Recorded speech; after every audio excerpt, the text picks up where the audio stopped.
പുൽമേട് വഴി ശബരിമലയിലേക്കുള്ള യാത്ര. കണ്ണിനും മനസ്സിനും കുളിർമ നൽകുന്ന കാഴ്ചകളും കണ്ട് വണ്ടിപ്പെരിയാർ സത്രം പുൽമേട് വഴി ശബരിമലയിൽ എത്താം. ശബരിമലയിലേക്കുള്ള പരമ്പര തീർത്ഥാടന പാത ഏത് എന്ന ചോദ്യത്തിന് ആദ്യം മനസ്സിലേക്ക് ഓടിയെത്തുന്നത് എരുമേലി വഴിയുള്ള തീർത്ഥാടന യാത്രയാണ്.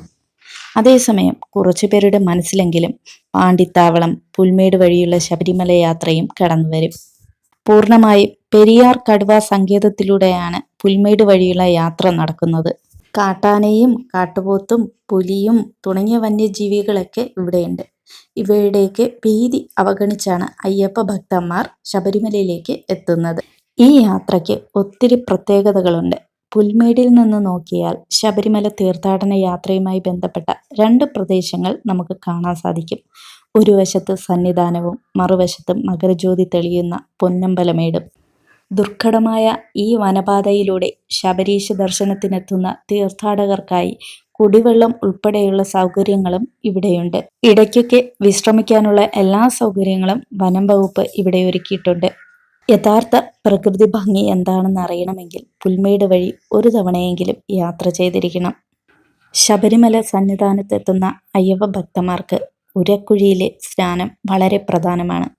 ശബരിമല ശാസ്താവിന്റെ തീർത്ഥജലമായി കരുതി സ്നാനത്തിനെത്തുന്നവരും ഒത്തിരി പേരാണ്. പമ്പാ സ്നാനം പരമപവിത്രമായതിനാൽ പലരും ആദ്യം പമ്പയിൽ മുങ്ങിക്കുളിച്ചതിന് ശേഷം തിരികെയുള്ള മടക്ക യാത്രയിലാണ് ഉരൽക്കുഴിയിൽ നിന്ന് കുളിച്ചു പോകുന്നത്.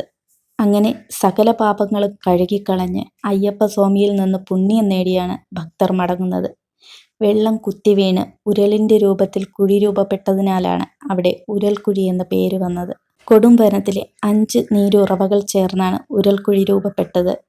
മഴ മാറിയതോടെ കാനനപാത സുരക്ഷിതവും സഞ്ചാരയോഗ്യവുമാണെന്ന് വനം വകുപ്പ് അധികൃതർ അറിയിച്ചിട്ടുണ്ട്. പ്രതികൂല കാലാവസ്ഥ കാരണം ഡിസംബർ 2, 3 തീയതികളിൽ പുൽമേട് വഴിയുള്ള തീർത്ഥാടനത്തിന് നിയന്ത്രണം ഏർപ്പെടുത്തിയിരുന്നു. അതേസമയം ശബരിമലയിലേക്കുള്ള തീർത്ഥാടകരുടെ ഒഴുക്ക് തുടരുകയാണ്. 17 ലക്ഷത്തോളം പേരാണ് ഇതിനകം ശബരിമലയിലെത്തിയത്. കയറിയും ഇറങ്ങിയും കിടക്കുന്ന പർവ്വതനിരകളിലൂടെ പ്രകൃതിയെ അറിഞ്ഞുള്ള യാത്ര ഏത് പിരിമുറുക്കത്തിലും മനസ്സിന് ആശ്വാസം പകരുന്നതാണ്.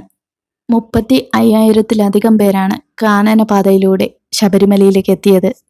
രാവിലെ 6 മുതലാണ് ഈ കാനനപാതയിലൂടെയുള്ള പ്രവേശനം അനുവദിക്കുക. മണ്ഡലകാലമായതിനാൽ ശബരിമലയിലേക്കുള്ള തിരക്ക് വർദ്ധിച്ചത് കാരണം കാനനപാതയിലൂടെയുള്ള സഞ്ചാരമാർഗം തിരഞ്ഞെടുക്കുന്നത് ഇപ്പോൾ ഒത്തിരി പേരാണ്.